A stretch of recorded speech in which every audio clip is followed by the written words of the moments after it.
Hi friends, welcome to ஹெல்லோஸ் kitchen. இந்த வீடியோவில் micro Green's எப்படி சமைக்கிறதுன்னு பார்க்கலாம் வாங்க. மைக்ரோ கிரீன்ஸில் நிறைய ப்ரோட்டீன் சத்து இருக்குது. ரொம்ப ஹெல்த்தியான ஒரு கீரை. அது நம்ம வீட்டிலையே முளைக்க வச்சு எடுத்துடலாம். இப்போ அது கறி வைக்கிறதுக்காக நான் பருப்பு எடுத்துருக்கிறேன்.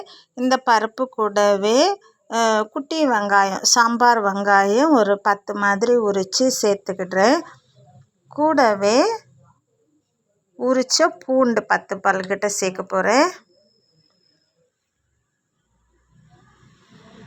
தேவைக்கு உப்பு, மஞ்சள் தூள் இவ்வளவும் சேர்த்து குக்கரில் பருப்பை வேக வச்சிடணும். இப்போ மைக்ரோ கிரீன்ஸை நல்லா க்ளீன் பண்ணி எடுத்துக்கலாம். அந்த வேர்பாகத்தையும் கட் பண்ணி தள்ளிடலாம்.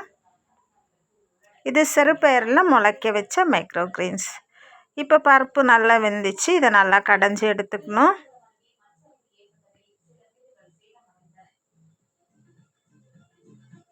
கூடவே தேங்காயை கொஞ்சம் க்ரஷ் பண்ணி சேர்க்கணும். அதை நான் ஜீரகமும் அதில் சேர்த்துருக்குறேன். நல்லா மை போல் அரைச்சி எடுக்காண்டா 2 சுற்று சுற்றுனா தேங்காய் க்ரஷ் ஆகி கிடச்சிரும். இது ஜார் கழுகுன தண்ணி. இவ்வளோத்தையும் நல்லா மிக்ஸ் பண்ணணும்.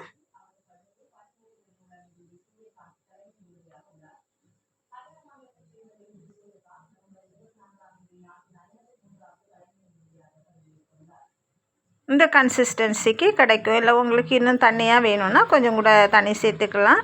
இப்போ தேவைக்கு 1 ஸ்பூன் மிளகாப்பொடி சேர்த்துருக்குறேன். இதுவுமே தேங்காய் தண்ணி தான். நல்லா மிக்ஸ் பண்ணிக்கிடணும். மசாலா அதில் நல்லா சேரட்டும். இப்போ உப்பு பார்த்துட்டு இன்னும் தேவைன்னா சேர்த்துக்கலாம்.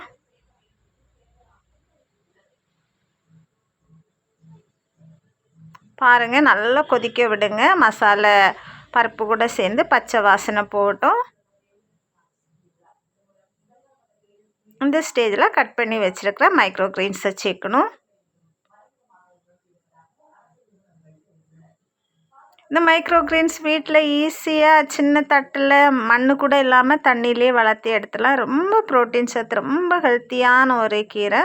பாருங்கள், நம்ம மைக்ரோ கிரீன்ஸ் சேர்க்குறப்ப இது மாதிரி கிடைக்கும். நல்லா கொதிக்க விட்டுக்கோங்க. இப்போ மிளகு தாளித்து கொட்டியாச்சு. சூப்பரான ஒரு சோறுக்கு அடிப்பொலியான சைட் டிஷ் இது. ரொம்ப ஹெல்த்தியும் கூட, ஈஸியாக வீட்டில் கிடைக்கக்கூடிய கீரை இது. ட்ரை பண்ணி பாருங்கள். டின்னருக்குன்னா இது சப்பாத்தி கூட தொட்டுக்க சூப்பராக இருக்கும். வீடியோ பிடிச்சிருந்தால் லைக் பண்ணி ஷேர் பண்ணுங்கள். சொந்தம் தொடர சேனலை ஃபாலோ பண்ணுங்கள். தேங்க்யூ, பாய்.